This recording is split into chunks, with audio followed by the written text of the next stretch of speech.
You are looking at a wooden box, no batteries, no poison, no spring mechanism that breaks after 3 uses, no bait that dries out and stops working, no monthly refill, no service contract, no technician who shows up, collects $80, and schedules himself to come back in 90 days. Just wood, wire, and a single principle of physics that a farmer figured out in 1863. That box caught more rodents in its first week than every chemical trap on the market catches in a month.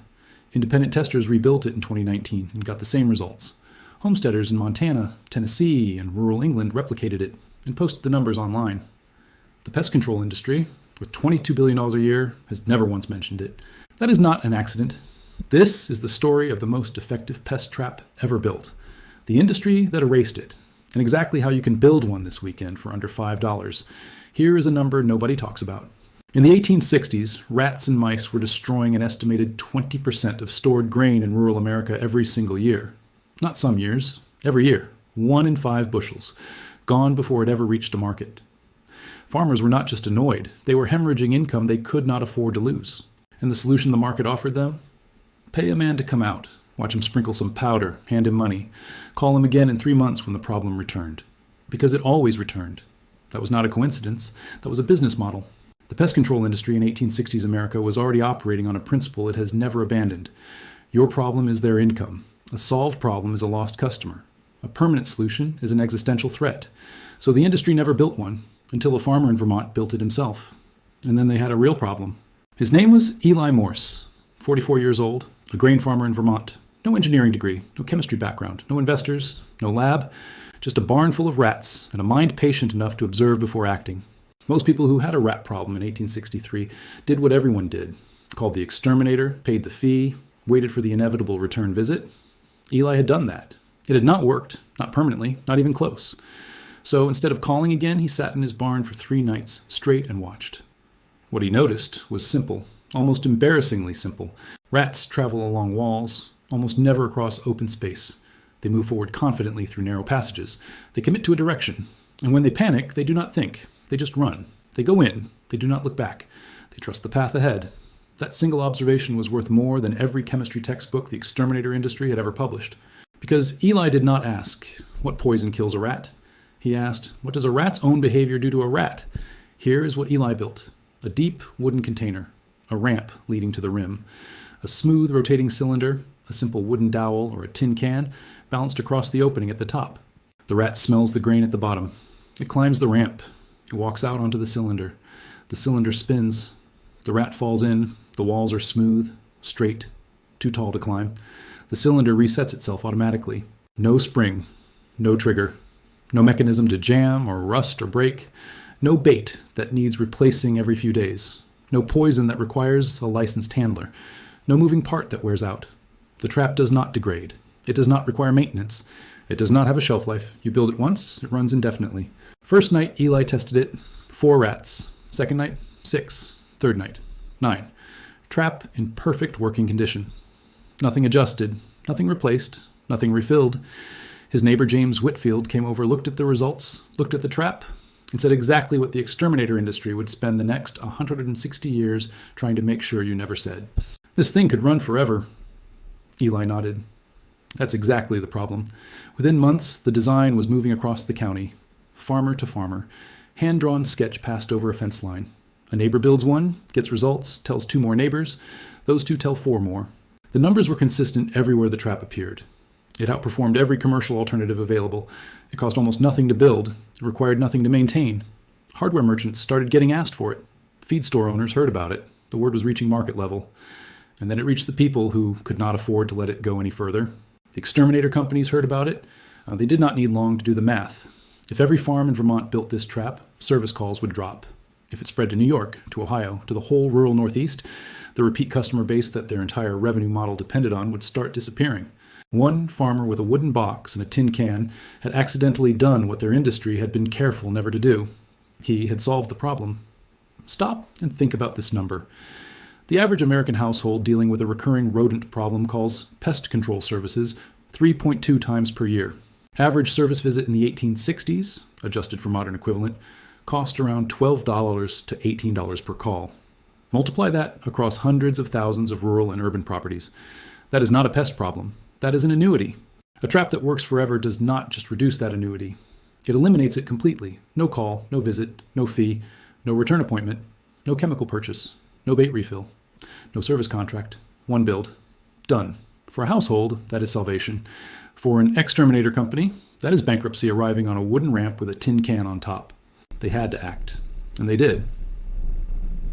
By 1864, Eli's design had spread to 3 counties.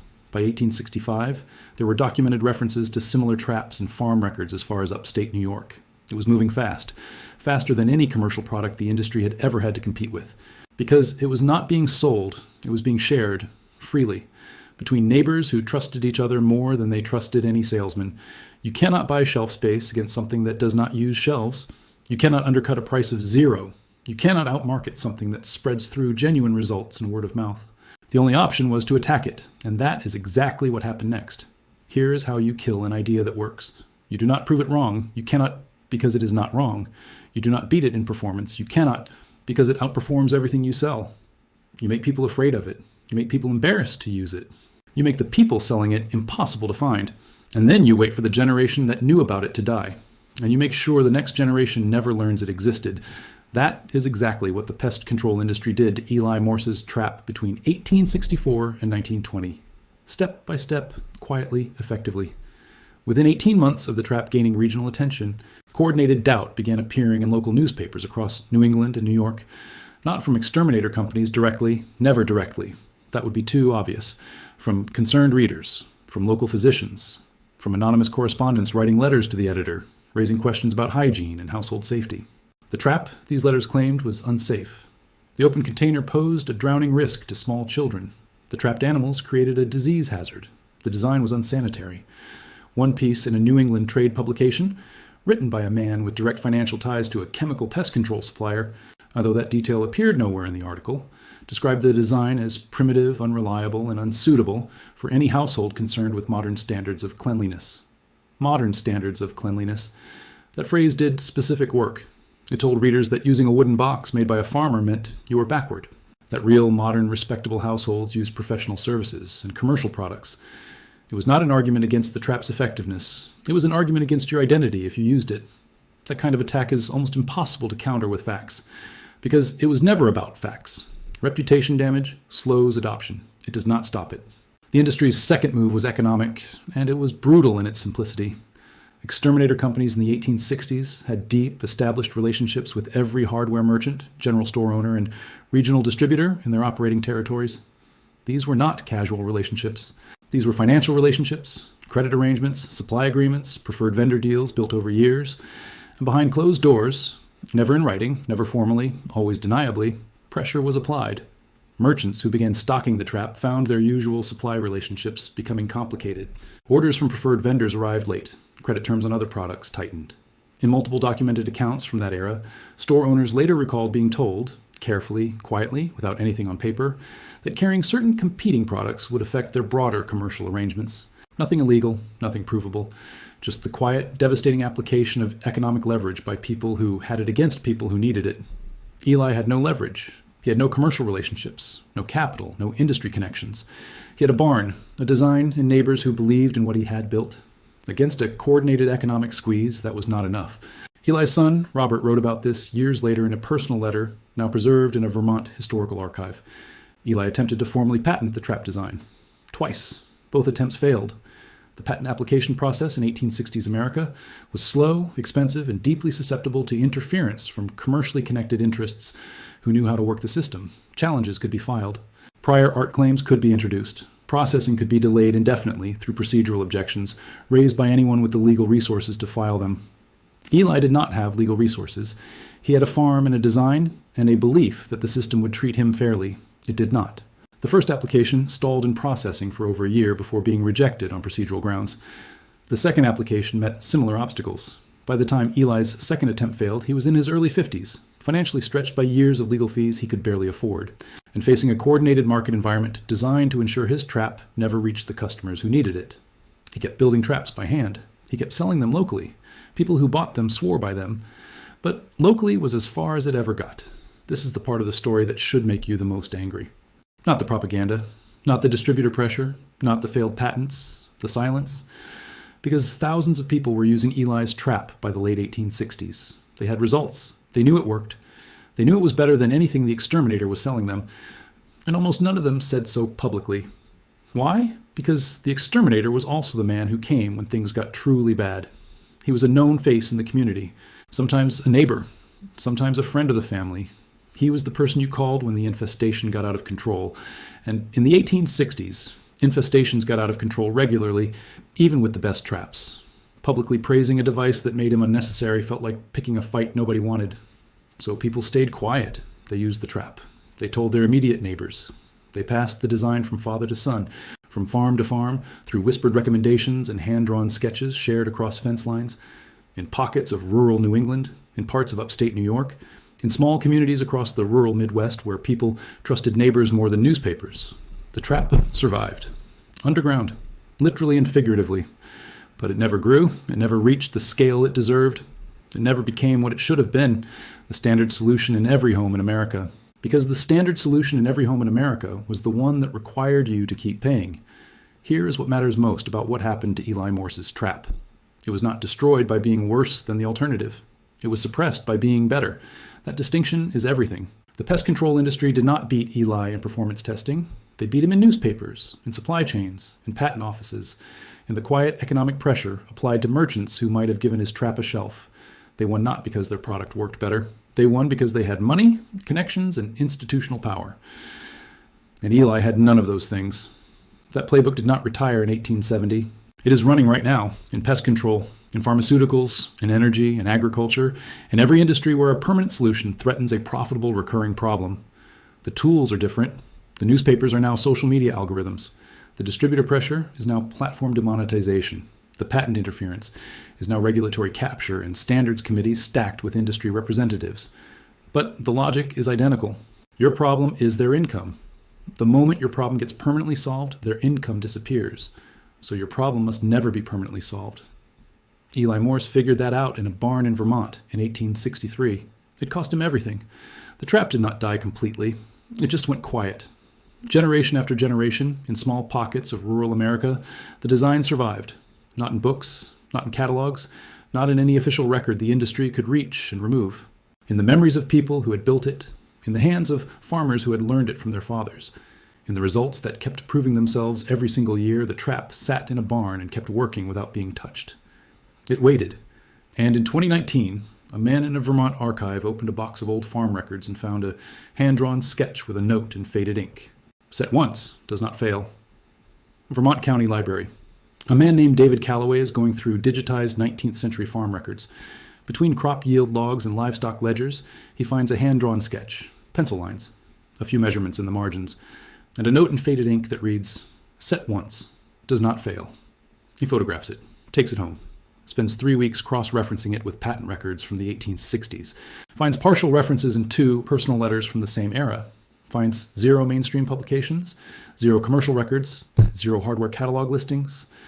It is as if the design had been carefully kept out of every official channel that existed. He posts the sketch on a homesteading forum with one question.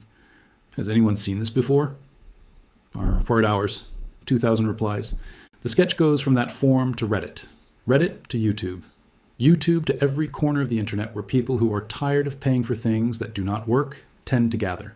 Within weeks, dozens of people have already built versions and posted their results.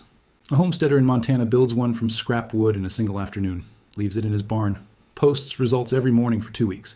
A woman in rural Tennessee replicates it using materials already in her garage, documents the entire build, posts the video, 400,000 views in 10 days.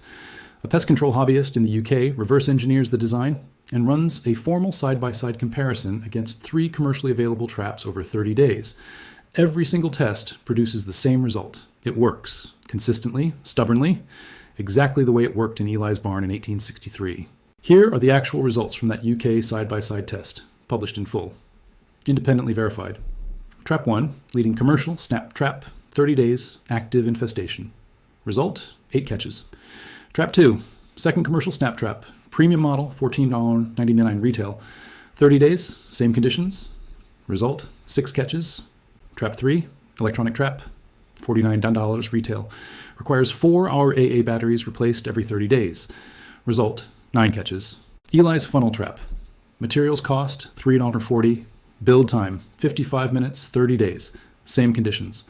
Result 34 catches, 34 versus 9, 34 versus 8, 34 versus 6. 0 batteries, 0 poison, 0 replacement parts, 0 maintenance performed during the entire 30-day test period. At the end of the test, the hobbyist left one note in his write-up that has since been shared across dozens of forums and community groups. I have spent approximately $180 on pest control products in the last 3 years. This trap cost me $2.70 in materials and has outperformed all of them combined in a single month. Catch rate is only one part of this. No poison means no risk to children who reach into the wrong place. No risk to pets who investigate. No chemical residue on surfaces. No toxic runoff. No environmental contamination. No spring mechanism means no accidental snapping on fingers during setup. No jamming. No misfire that wastes a set. No bait means no rotting organic material attracting secondary pests. No dried out lure that stops working after 48 hours. No monthly purchase. No batteries means no dead trap that sits inactive for 2 weeks because you forgot to check it.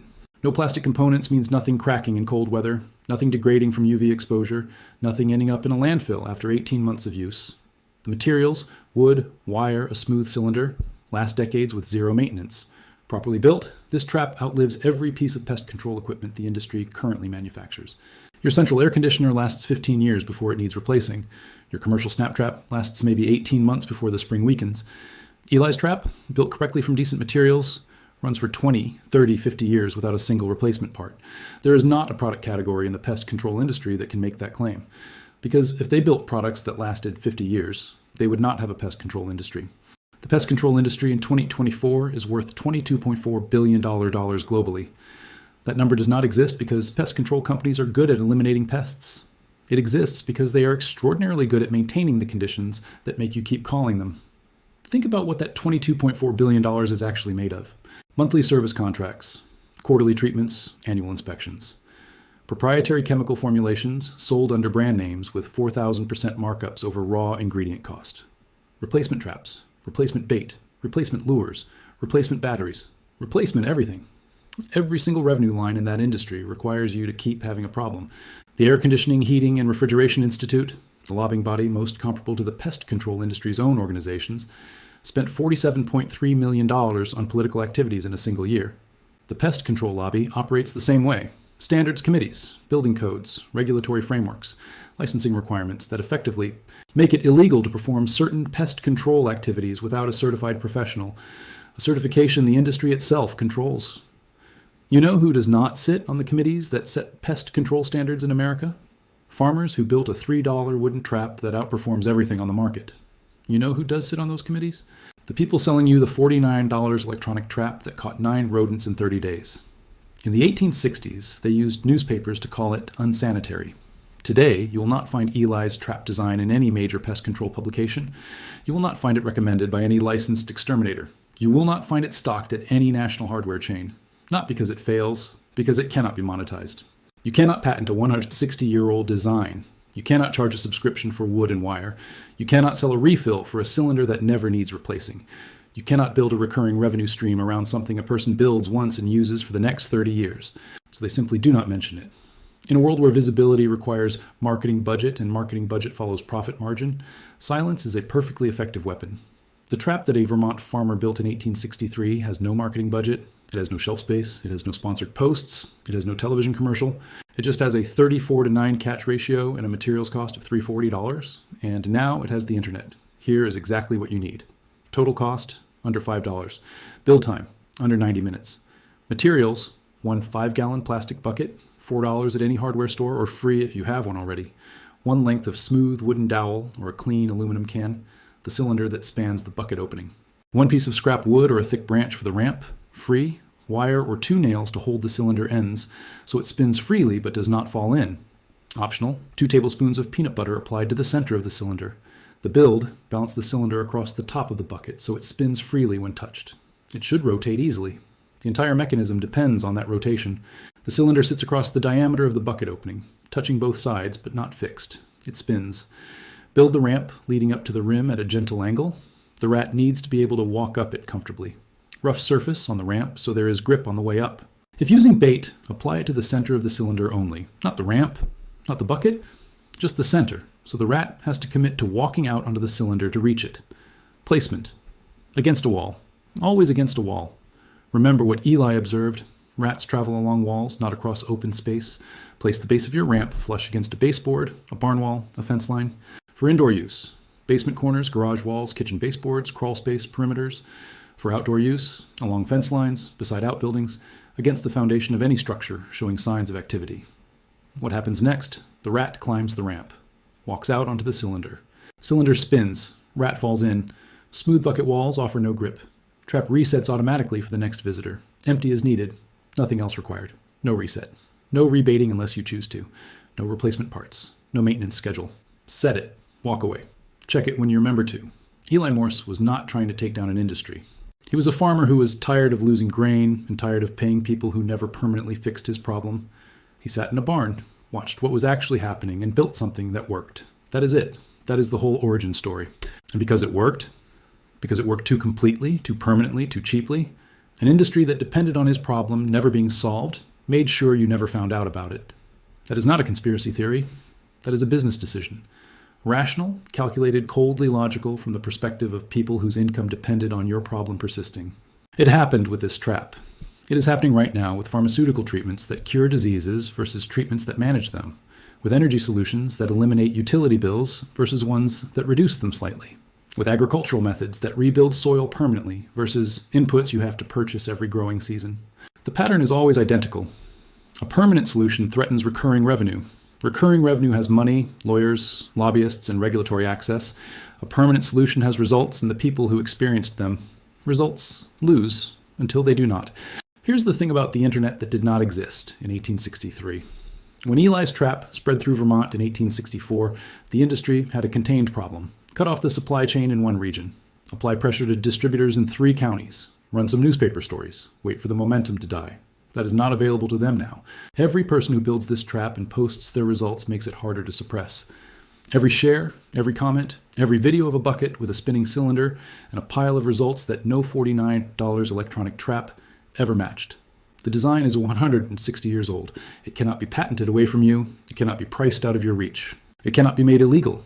It cannot be made unavailable, because it is made of wood, wire, and a tin can. The only thing that ever kept it buried was the fact that not enough people knew about it. You know about it now. Build it this weekend. Total cost, $340. Build time, under 90 minutes. Show someone what it catches. Because the more this spreads, the harder it becomes to bury again. Some things are only forgotten because they work too well. Now you know. Do something with it.